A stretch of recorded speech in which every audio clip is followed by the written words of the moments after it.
President, can you just take us through this FIFA Pass idea that you guys are talking about here?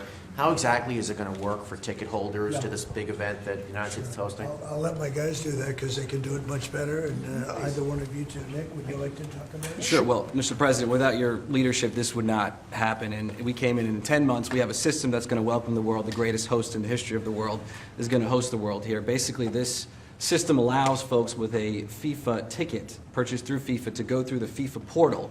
That is then going to get prioritized with the State Department, so that those appointments are going to be had before existing appointments, so that people, when they buy tickets, they have confidence that they're going to be able to come to the games and spend their money and travel this country and do all the things that they want to do and enjoy the game. So it's an incredible vision that the President executed here. Within 10 months, we started with really not that much. And so this whole team here, with the President's guidance, has made this possible. It's going to be the greatest games in the history of the world. Okay, do you have that? Yes, Yes. Not too complicated. Daniel, please. Daniel? Mr. President, yep. You were talking about the economic impact of this. Billions and billions of dollars. This builds on the framework and the groundwork that you've built already up for a major year in 2026. Deregulation, energy independence, tax cuts, historic amounts of private sector investments. What do you envision for the 2026 economy when this event comes to town next year, too, on top of everything else? Yeah, it's just a huge economic boon to this. You know, we had a little shutdown that was caused by the Democrats, and this will make up for it many times over, so that's good. But I think it's the importance of the event all over the world. The world is watching, and it really is. It's like having, you know, many Super Bowls, actually. Each game is almost a Super Bowl. Some of them are, I guess you could say, bigger than Super Bowls. I guess when you get to the finals, it's of that level or more. Worldwide, I think it's got to be more. So that's great. You know, when Johnny and I made the deal, I never thought I was going to be president because I was supposed to be retired by that time. And I got a little lucky. So I'm very honored to have it. And we have the Olympics coming too. That'll be great.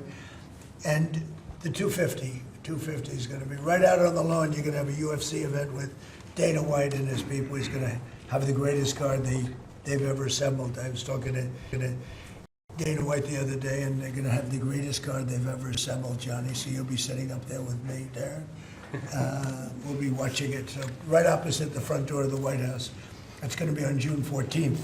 So it's really going to be an amazing period of time, but this is something very, very special. World Cup. All my life I've heard about it. Yep. Mr. President, I have a question about Venezuela, but can I just first ask, the health of the president's always news. Your voice sounds a little rough. Are you feeling all right? I feel great. I was shouting at people because they were stupid about something having to do with trade in a country, and I straightened it out. But I blew my stack at these people. Well, it sounds like there's a follow-up there, but can I ask you about Venezuela? You suggested... Is there what? It sounds like there's a follow-up there, but can I ask you about I Venezuela? thought you said there was a polyp, and I said, I don't want to hear that. It's a whole other issue. Okay. You suggested you've made a decision about what you want to do next about Venezuela. I understand you don't want to tip your hand, but is there anything you're ready to rule out at this point? Are you ruling out U.S. troops on the ground? No, I don't rule out that. I don't rule out anything. We just have to take care of Venezuela. They dumped hundreds of thousands of people into our country from prisons. Nobody knows better than this young lady right here. She's done an incredible job with Tom Homan and all of your people. It's amazing. You know, we have a tight border right now. Nobody comes in. But we had millions of people pouring through. A year ago, we had millions of people pouring through our border. And many of them came from Venezuela, including Tren de Aragua, the gang. And I guess what I'm hearing, Christy, is that's as bad a gang as there is anywhere It's the in the world. worst. Is that Absolutely, actually sir. Absolutely, they are the worst. I mean, they're worse than MS-13. They're killers. They massacre people. They cut them up into pieces and they bury them in their communities where they grew up. They're horrible people. And we had a lot of them, and many of them, most of them, pretty soon, most of them are going to be out. But they sent them in like we're a dumping ground. So I'm not in love with the people running Venezuela. I love Venezuela. I love the people of Venezuela. But what they've done to this country, and I really say this, what Biden and the Democrats have done to this country can never, ever be forgotten. You suggested Maduro wants to talk. Are you prepared to speak with him directly? Would you commit to doing that before you order strikes? Yeah, I probably would talk to him, yeah. I talk to everybody. Mr. Go President, ahead, follow please. up on Garrett, was that what you were Please, referring go ahead. to? Was that Yeah, India? Rebecca Zuck with Blaze News. So, in a recent interview, you had made some remarks about H-1B visas. You said about H-1B visas. Yeah. You said that there were certain talents that Americans needed to outsource to foreign workers. Could you clarify? Until they learn that, yeah. Like, for instance, if you're going to be making chips, we don't make chips too much here anymore, but we are going to be in a period of a year. We're going to have a big portion of the chip market. But we have to train our people how to make chips because we didn't do it. We used to do it, and then foolishly we lost that business to Taiwan. Very, very foolishly, because if they had a president that thought like I did, they would not have let that happen. But it's all coming back. I think we're going to have within a few years, we're going, and not because of the CHIPS Act. The CHIPS Act was a disaster for this country. We gave away billions of dollars to other countries and other locations and companies, and all they did was rob our money. But because of tariffs, the chips are coming back. Chip makers are all coming back. And I think within a very short period of time, we're going to have maybe even the majority of the chip making in the world will be right in the United States. Mr. President. Where it should have been all along. But because we had people that didn't believe in tariffs, they believed in them, but they didn't know how to use them, we would have had nobody leaving our country right now. And instead, you have almost 100% of the chips are made in Taiwan. It's so disgraceful. The good news is it's all coming back. Yeah, please. In the back. Mr. President, The Mr. gentleman in President. the back. Thank you, Mr. President. I wanted to just follow up on Venezuela. In these talks with Maduro, is there anything that he could say or do that would allow you to feel like he could stay with your support? Is there anything that he could say that you would be, okay, you can stay legally? It's hard to say that. You know, the question's a little bit tricky. I don't think it was meant to be tricky. It's just that, look, he's done tremendous damage to our country, primarily because of drugs, but really because we have that problem with other countries too. But more than any other country, the release of prisoners into our country has been a disaster. He's emptied his jails. Others have done that also. He has not been good to the United States. So we'll see what happens. At a certain period of time, I'll be talking to him. Mr. President, Mr. President, President, Mr. Mr. President, can I just follow up? You This mentioned morning. your voice and you were shouting about trade. Which country in particular Well, I don't wanna upset say. you? Was it India? No, a Switzerland? country wanted to try and renegotiate the terms of their trade deal, and I wasn't happy about Well, it. which country was it? People want to know. Why would I say that to you? Why would I can't believe it. Mr. President, on the World Cup, if you would, Seattle and the World Cup. The new mayor-elect of Seattle is a Democratic Socialist.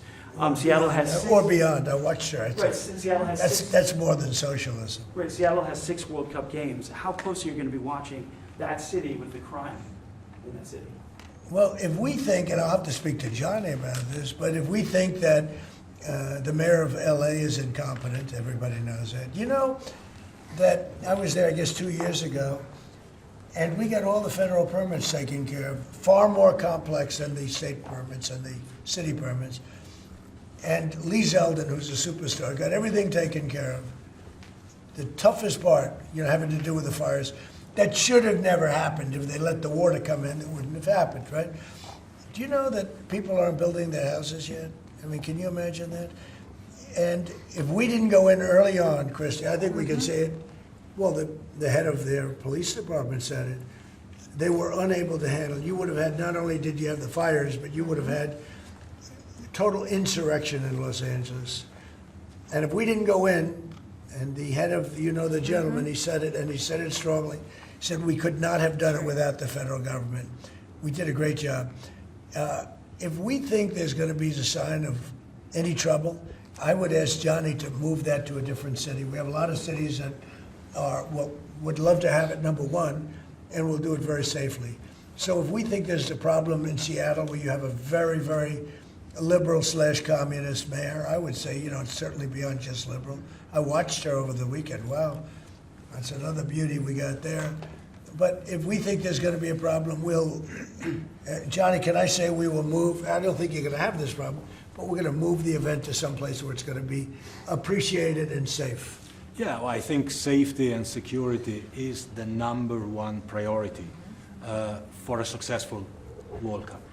We can see today that people have trust in the United States when we see at the ticket sales, we sold, record-breaking figures of tickets, almost 2 million already sold out of 2 million that we've been selling. This is because people, they know that they will be coming here and they will experience a safe and secure World Cup. This is the responsibility, of course, of the government, of Secretary Norm, of everyone, and obviously we will.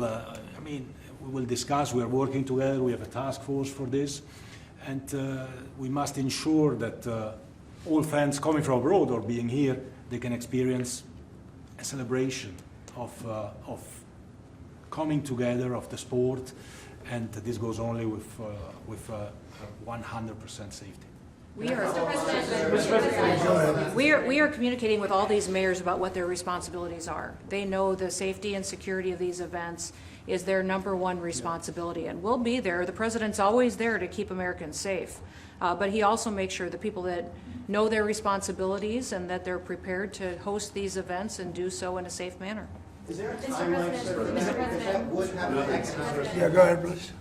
There was some news this morning from an Axios report that Senator Ted Cruz was laying the groundwork for a potential 2028 presidential run. Could I get your reaction to, could you see yourself supporting Senator? Well, he's a friend of mine. I haven't spoken to him about it. It's a little early. It's 3¼ years. It's a long time. But he's a very good guy. He's a very good friend of mine. You remember we had quite a campaign against Ted, and it worked out quite nicely. Let's see, where are we? Oh, we're the other one. But I'm not that surprised to hear that. Mr. President, on the tariff exemptions, you had some recently on a variety of different goods. I'm wondering, are you ruling out going forward no more exemptions on products? You were mentioning a disagreement you had earlier. So I'm We've wondering, taken in what do you think? hundreds of millions of dollars in tariff money. We're going to be issuing dividends later on, somewhere prior to, probably in the middle of next year, a little bit later than that, of thousands of dollars for individuals of moderate income, middle income. We're going to pay down debt. We have a lot of money from tariffs. If we didn't have tariffs, this nation would be in serious trouble. And we've taken in tremendous amounts of money. And you know what's more important than that? We've protected our businesses from being raided like we did with the chip business. Now we're bringing them all back. But we had 100% of the chip industry, and then they left. They went mostly to Taiwan and South Korea, but mostly Taiwan. And they have almost 100%. And we're going to have, within a short period of time, a big percentage of the chip business are coming back because of tariffs, because they don't want to pay the tariffs, because the tariffs will be very steep if they don't come back, and they've committed to come back. As you probably heard, Apple is now up to $700 billion. We have NVIDIA at $600 billion. We have tremendous amounts of money pouring in. Our country has become amazing again and really, really rich again. I will say this. We have a decision we're waiting for. It's a very big decision. The numbers that we've taken in, if you talk about investments, is trillions, not with a B, not with an M, millions, but trillions of dollars. I can't imagine having to give that money back on something that we're allowed to do. And the ones that are fighting us are countries, largely. They're back in countries that have been ripping us off for years, using tariffs to rip us off. And now we're able to defend ourselves. It really is a matter of national security, because economic security is national security. So I think you're going to see another thing happening. I think you'll see food prices. They've come down very substantially since Biden. But I think you're going to see food prices coming down very substantially. Saudi Arabia, tomorrow you're hosting Yeah. Saudi Arabia. Are you planning to sell F-35s to Saudi Arabia? Yeah. And also, are you looking at doing a similar security agreement like you did with Yeah, no, I am planning on doing that, yeah. You're gonna They sell want to the buy. F-35s? They've been a great ally. They've got to like us very much. Look at the Iran situation, what we did in terms of obliterating, we obliterated their nuclear capability. Yeah, I will say that we will be doing that. We'll be selling F-35s. Yeah. Mr. President, to clarify something you posted on Truth Social last night. You urged House Republicans to vote in favor of this Epstein release bill they're going to vote on tomorrow. I just want to be super clear on your position. Do you want to see that pass the Senate? Would you sign that bill if it gets to your desk? I do want to. Here's what I want. We have nothing to do with Epstein. The Democrats do. All of his friends were Democrats. You look at this Reid Hoffman, you look at Larry Summers, Bill Clinton, they went to his island all the time, and many others, they're all Democrats.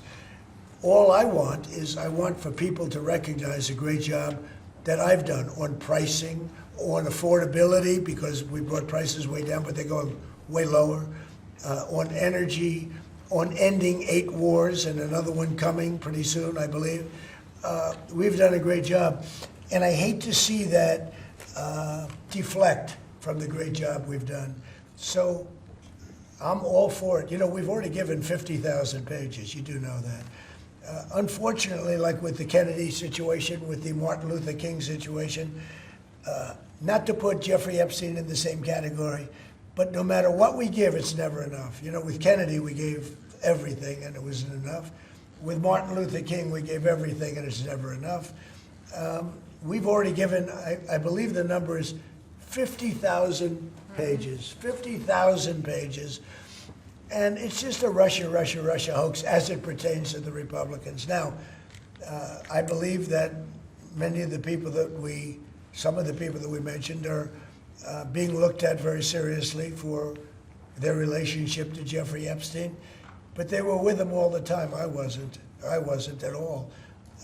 And we'll see what happens. What I just don't want Epstein to do is detract from the great success of the Republican Party, including the fact that the Democrats are totally blamed for the shutdown. They cost our country hundreds of billions of dollars with that, at a lot of inconvenience. So I'm for any. I don't. They can do whatever they want. We'll give them everything. Sure, I would. Let the Senate look at it. Let anybody look at it. But don't talk about it too much, because honestly, I don't want to take it away from us. It's really a Democrat problem. The Democrats were Epstein's friends, all of them. And it's a hoax. The whole thing is a hoax.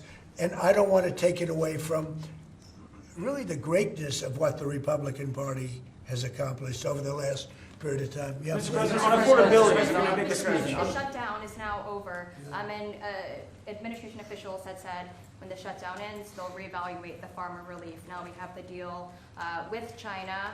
So is the administration still looking to dish out farmer relief now that the government is back open? Yeah, we want to.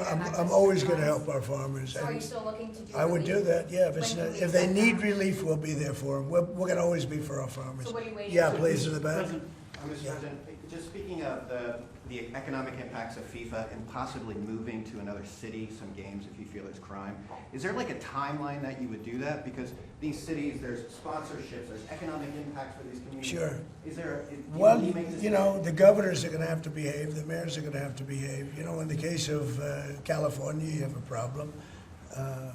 You have high crime, and you have a place that just suffered great fires and everything else, and they didn't do a very good job. And if we didn't go in from the crime standpoint, you would have had a disaster. It was not going to be handled properly. It wasn't able to be. The head of the police said as I said, without the federal government, they could not have done it. So here's the story. I love Los Angeles. If they want help during this, I would love to send in National Guard or whoever's necessary to help them. I want it to be great. I'd love it to be in Los Angeles. I love the place. It's a natural for Los Angeles. If we think there's going to be crime, if we are obstructed by the governor, and maybe he won't obstruct, maybe it'll be great. But I'd love him for him to call and say, we'd like to have some extra help. Because if there's even a hint of a problem, we want to get in there before the problem occurs. We want to make it totally safe for Johnny and FIFA and all of the great people that are going to be there. And I think that's going to happen. I would be honored to help California if they're going to have a problem. And if they think they're going to have a problem, they should say so. We can be in there in 24 hours' notice and do a great job. But does that Mr. President, by on the end of Venezuela. the year, by the end of the year, by the end of the first quarter? Well, I think this, if they would tell us now, they're not gonna have a problem.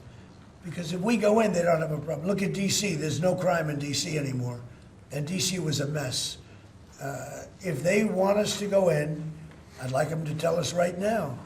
But if we go in, there will be no problem, there will be no crime. What's the message then to like local businesses who are considering sponsoring in those Tell your communities? governor to ask for federal help. We'd love to help them. Mr. President, on affordability, Are you're you going to be planning on talking also potentially launching strikes in Mexico or putting American troops or American personnel into Mexico to deal with? Would I launch strikes in Mexico to stop drugs? It's okay with me. Whatever we have to do to stop drugs. Mexico is, look, I looked at Mexico City over the weekend. There's some big problems over there. If we had to, would we do there what we've done to the waterways? You know, there's almost no drugs coming in through our waterways anymore.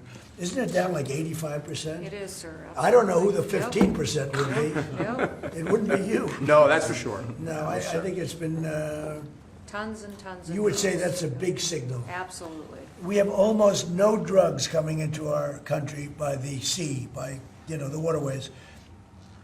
And you know why, okay? I mean, it's pretty obvious. Would I do that on the land corridors? I would, look, every boat we knock out, we save 25,000 American lives. Not to mention the destruction of families.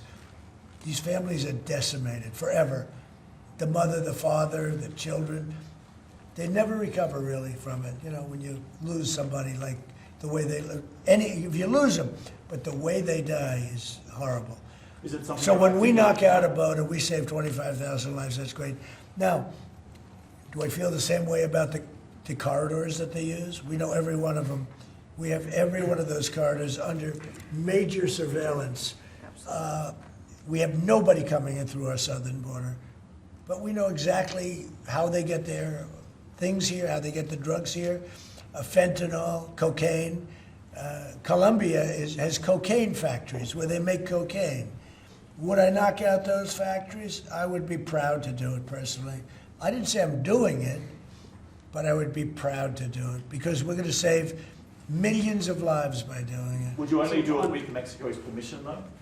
I wouldn't answer that question. I've been speaking to Mexico. They know how I stand. We're losing hundreds of thousands of people to drugs. So now we've stopped the waterways, but we know every route. We know every route. We know the addresses of every drug lord. We know their address. We know their front door. We know everything about every one of them. They're killing our people. That's like a war. Would I do it? I'd be proud to. I'd probably go into Congress and say, hey, and you know what? The Democrats and the Republicans would both agree, unless they're crazy. And they are a little crazy on the Democrat side. But we have lost hundreds of thousands of people a year, death. And that's not talking about family destruction, that's talking about death. And much of it comes through Mexico. So let me just put it this way. I am not happy with Mexico, okay? Thank you very much, everybody.